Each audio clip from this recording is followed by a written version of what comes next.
first of all, back to urban renewal. Right. We're going to be satisfied for now and see how they behave. And we always have the option of tightening things up next year. Okay. Now, talk to us about on the sound money, and it doesn't quite fall into the category you described when you began the program, because let me go back. I think it was last year we had the sound money bill printed by Ways and Means, but it was late in the session, and it's such a new old concept that there's got to be a lot of education. And basically the bill is to authorize the use of gold and silver in exchange in the state of Idaho. And it is basically a sovereignty issue too. We have the constitutional right to use silver as legal tender. we could almost do a whole program on this, because there's so much, you and I were discussing prior to the program, there's so much that the general public really doesn't understand about our money and the fact that we have what we call fiat money. There are two things the general public doesn't understand. Number one being the fiat money. As long as you can take a $5 bill and go get a gallon of gas, you get mad because gas is $5 a gallon, but you don't think that there's something wrong with that $5 bill. Because you're able to still exchange it either for goods or services, even though it's really a piece of paper. And people don't understand inflation. Inflation is when you go to the grocery store and you buy something for 10 cents, and next week it's 20, and then it's 30. But anyway, but the whole issue of fiat money is almost a program. It is, in isn't itself. And that's what complicates it. And then the fact that people are comfortable. And in the bill, you could still keep your Federal Reserve notes, but you would have the option, it's a bill with an option, to have your currency backed up by gold and silver. Now, who wouldn't prefer that? But people don't, I guess I'm too old. I mean, I actually remember the gold, what do we call it? Standard. The gold standard. The gold standard. Yes. Yeah, that hasn't been gone that long.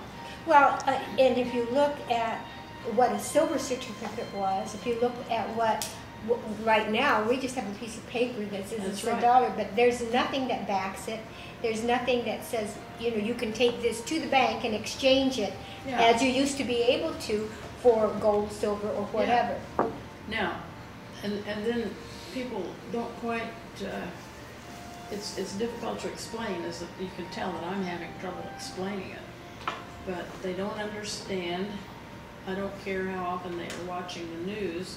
They have not really truly accepted the fact that the country is going to hell in a handbasket. Okay.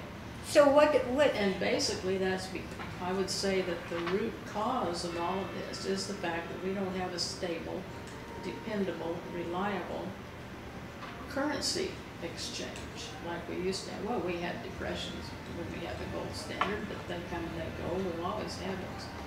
Well, but Ron Paul and Tom Woods and a number of people have been saying for quite some time that we're heading for disaster, and it certainly appears that way the more so. Don't believe it.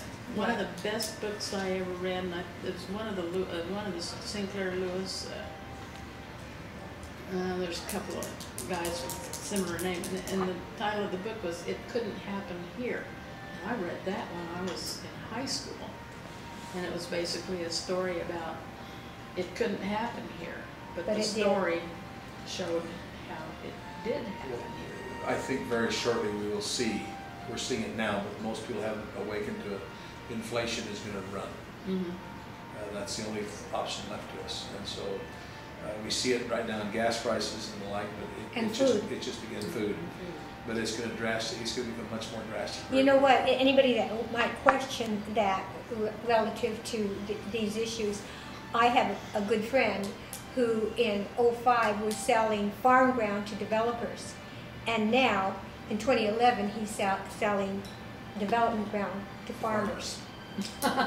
So, true story.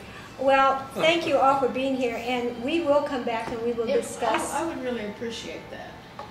I'd rather have Phil or somebody with me that has a little bit more We can do that, and I grasp just, of the mechanics of how we would do this. I know we need to do it. I would like to encourage those of you who are watching the program to contact your legislators. Let them know that you are paying attention. These folks that have been on the program today and in previous programs are the people who really do believe that they're representing the people, who do understand private property rights, and who understand that you're the employers, they're the employees, and they want to do a good job. They actually understand the Constitution, and they understand their oath of office. So I want to thank you all for being here, and we will talk to you later. Thank you.